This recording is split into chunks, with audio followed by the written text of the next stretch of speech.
ආත්මික නමස්කාරය කියලා කියන්නේ. ඔබ දෙවියන් වහන්සේව පමණක් නමස්කාර කරන එක. එහෙම නැත්නම් උන්වහන්සේට පමණක් ඔබේ හදවතින් කරන නමස්කාරය. ඔබගේ නමස්කාරය ඔබ සභාවට ඇවිල්ලා සභාවක් හැටියට එකතු වෙලා සභාවේදී කරන නමස්කාරය වගේම ඔබට උන්වහන්සේව පුද්ගලිකවත් නමස්කාර කරන්න පුළුවන්කම තියෙන්න ඕන. ඔබට ගීතිකා කියලා හදවතින්ම උන්වහන්සේව නමස්කාර කරලා උන්වහන්සේට ප්‍රශංසා කරන්න පුළුවන්කම තියෙන්න ඕන. මොකද ඒකට හේතුව මේ ස්ථානයේ කියනවා ස්වාමීන් වහන්සේ මෙසේ කියනසේක ආස මාගේ සිංහාසනයේ පොළොව මාගේ පාපුටුවය නුඹලා කෙබඳු ගෘහයක් මට සාදන්නෙහුද නොහොත් මාගේ නිවස්ථානය කොතනද? සාලමෝන් රජතුමා පවා විශාල දේව ගෘහයක් උන්වහන්සේට සෑදුවා.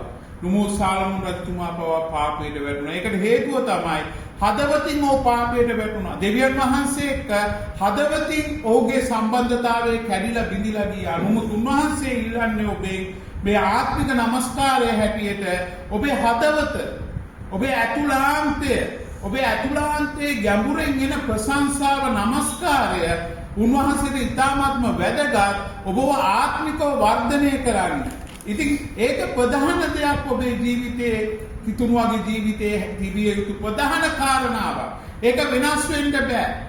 ඒක එක කාලයකදී අඩු වෙන්න, එක කාලයකදී වැඩි වෙන්න, එහෙම නැත්නම් එක කාලයකදී ඒක නොකර ඉන්න බෑ. ඒක අපේ ජීවන රටාව විය යුතුයි.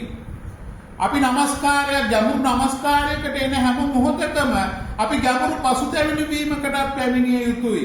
ගැඹුරු පසුතැවිලි වීමකට අපි පැමිණෙනවා කියන්නේ අපි උන්වහන්සේ ඉදිරියේ සුද්ධාත්මයන් වහන්සේ තුල අපේ ආත්ම ප්‍රාණ ශරීර උන්වහන්සේට යටත් කරලා කීකරු කරලා දීලා කරන නමස්කාරය තුල තමයි අපේ ආත්මය ස්වර්ගික දේ දකින්න යන්නේ. ස්වර්ගික එළිදරව් දකින්න යන්නේ. ස්වර්ගික සිහින දකින්න යන්නේ. ස්වර්ගික දර්ශන දකින්න යන්නේ. සර්ව බලධාරී දෙවියන් වහන්සේ කවුද කියලා අඳුන ගන්න නම් අපි මොකද කරන්න ඕන? අපිට තියෙන්න ඕන ආත්මික නමස්කාරය. ආත්මිකව උන්වහන්සේ සමග සම්බන්ධ වෙන මොහොතක්, අලියම් කාලේ ඔබ අවදි වෙන මොහොතේ ඔබේ හදවතේ තියෙන්න ඕන ගීතිකාව. ඒ වගේම ඔබට පුළුවන්කම තියෙන්න ඕන ඕනම වෙලාවක ඔබ අවදි වෙන ඕනම වෙලාවක ඔබගේ ආත්මය අවදිව තියෙන්න ඕන උන්වහන්සේව නමස්කාර කරන්න. ඒ දාවිද රජතුමා අර කියනවා වගේ මොකද්ද දාවිද රජ මුවා දියදොලට ආසාවක් වෙනවා මේ මගේ ආත්මය ඔබට ආසා වෙනවා පිපාසයක් තියෙන්න ඕන. ක්‍රිස්තියානි ජීවිතය කියන්නේ සුද්ධාත්මයන් වහන්සේට පිපාසයක් ඇතුව ජීවත් වෙන ජීවිතයක්.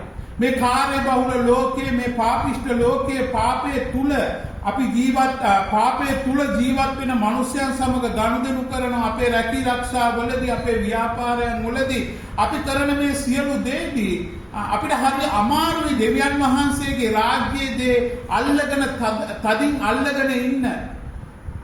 නොඑක් දේවල් එක කඩන්න උත්සාහ කරනවා. නමුත් මම මේ උදෑසන ඔබට කියනවා ආත්මිකව අපි උන්වහන්සේව නමස්කාර කරන සෙනගක් නම් හැම මොහොතකම අපේ ආත්මය අවදිව දකිනවා ලෝකේ කාරණාවයි ස්වර්ගික කාරණා. ඔලව සියල්ල මම තමයි මැවුවේ. මේ සියල්ල මම පාලනය කරන්නේ මම තමයි මේ සියල්ලටම සර්ව බලධාරී දෙවියන් වහන්සේ. මං කරනකොටගෙන තමයි මේ සියල්ලම මැවුවේ. මේ සියල්ලේ මැවුම්කාරයා මම සියල්ලම දකින්න තැනන් වහන්සේ. මං ඉදිරියේ සියල්ල වැස්මක් නැතුව ඇරිලා තියෙනවා. ඉතින් නුඹලා මට කෙබඳු ගෘහයක් සාදන්න දුන්වහන්සේ කියන්නේ මට විශාල ගෘහයක් සාදන එක නෙවෙයි මෙතන කතා කරන්නේ උන්වහන්සේ. ඔබේ හදවත නැමැති මේ අතුලාන්තේ මේ හෘදය ඔබේ හදවත උන්වහන්සේට රජ කරන්න පුළුවන් විදිහට ඔබගේ හදවත නැමැති මාලිගාව ඔබ ගොඩනගන එකයි උන්වහන්සේ මේ ස්ථානයේ කතා කරන්නේ. ඔබගේ හදවතේ උන්වහන්සේ ජීවත් වෙනවා. උන්වහන්සේ ඔබ සමග ඉන්නවා. ඔබ ආත්මිකව නමස්කාර කරන මිනිසෙක්ද උන්වහන්සේ එක්ක හොඳ සම්බන්ධතාවයක් ඇති මිනිසෙක්ද මේ පොළවේ ඔබ ජීවත් වෙන කොතන හෝ ඔබ නිවස වෙන්න පුළුවන් ඔබ යන්නේ ඉන්න ඕන තැනකදී ඒ වායු ගෝලය කොච්චර නරකව නපුරුව තිබුණත් ඔබට එක මොහොතින් දකින්න පුළුවන්කම තියෙනවා ඔබේ ඉස්සට රියලින් ස්වර්ගය ඇරිලා තියෙනවා. ඔබේ ඉස්සට රියලින් ස්වර්ගය ඇරිලා තියෙනවා. ස්වර්ගික දෙවියන් වහන්සේගේ හඬ ඔබට ඇසෙනවා. ඔබේ සිතුවිලි රටාව උන්වහන්සේගේ පාලනය යටතේ තියෙනවා.